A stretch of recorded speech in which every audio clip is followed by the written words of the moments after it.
you feeling about being here, being out? I'm happy.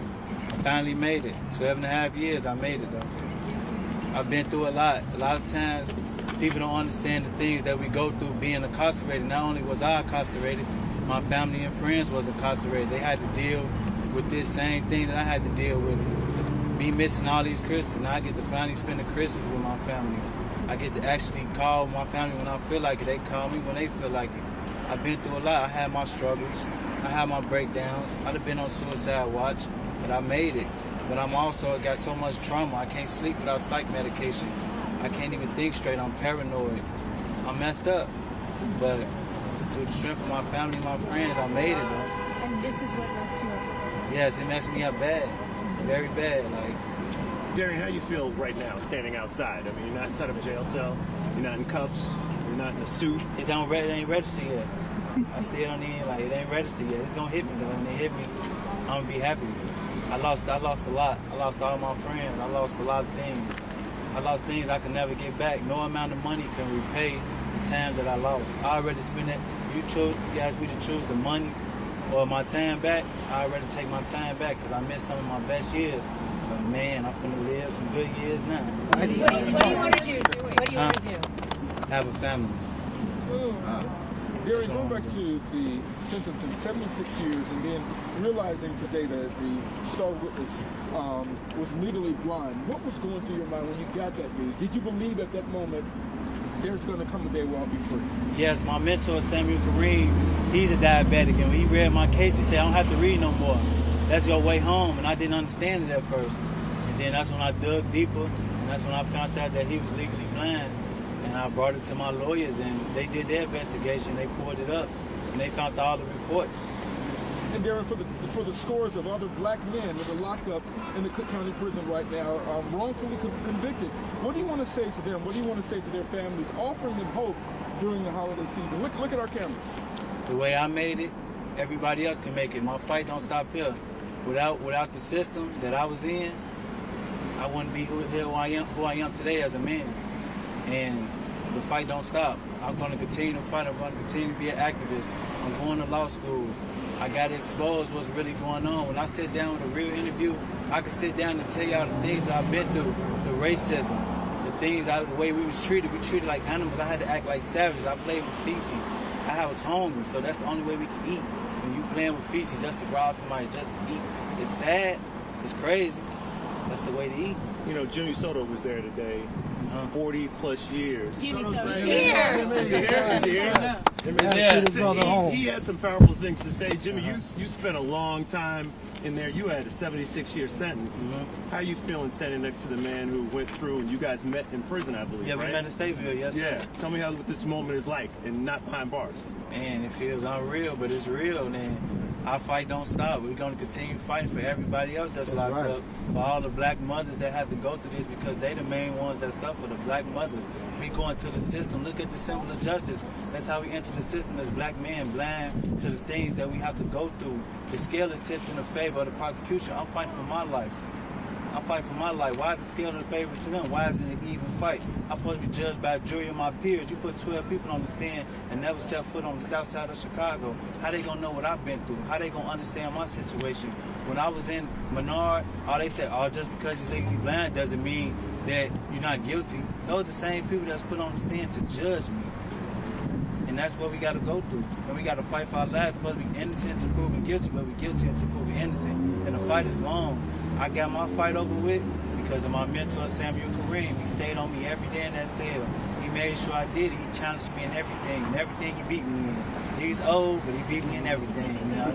And then Michael Sullivan taught me how to be a man as well. So with those two guys, people say they're menace to society. They're not deemed to be out. Michael Sullivan is wrongfully convicted.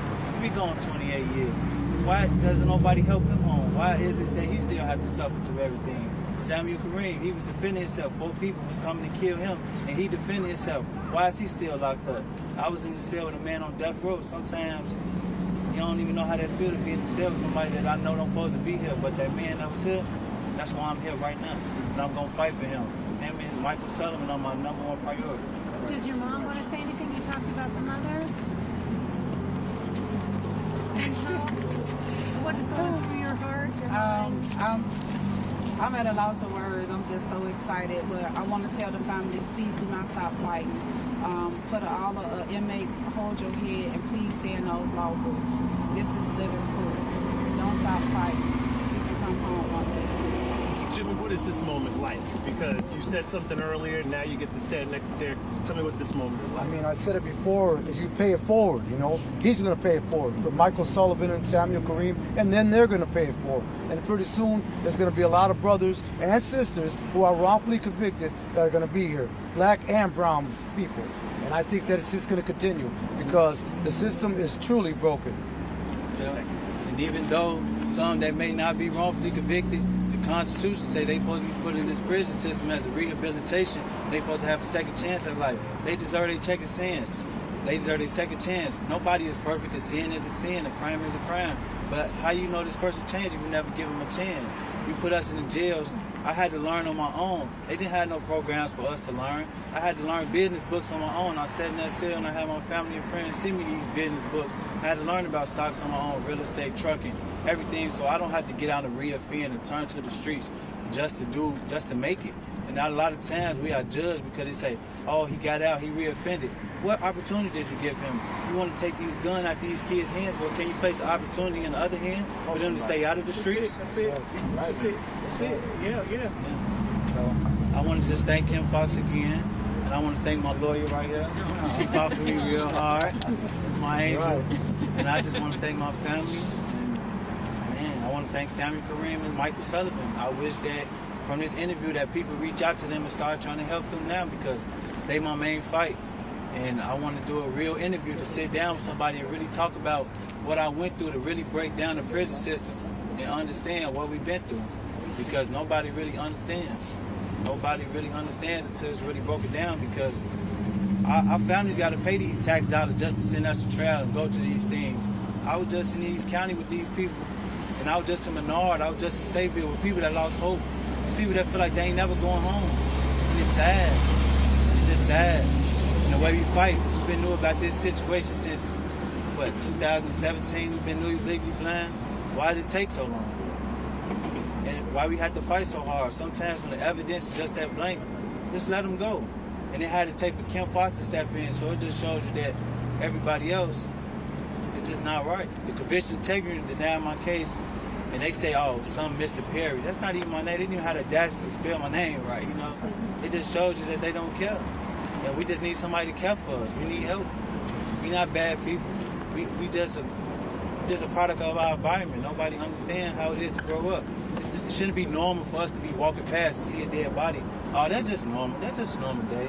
Drugged in. Oh, that's just a normal day. He drugged in to feed his family. He doing this to feed his family. He don't have no other way out. He don't have no other way out. So I'm gonna be everybody's way out. I'm gonna be the face of everything. What are you gonna do tonight? Go chill with my family. Eat some food. Yeah.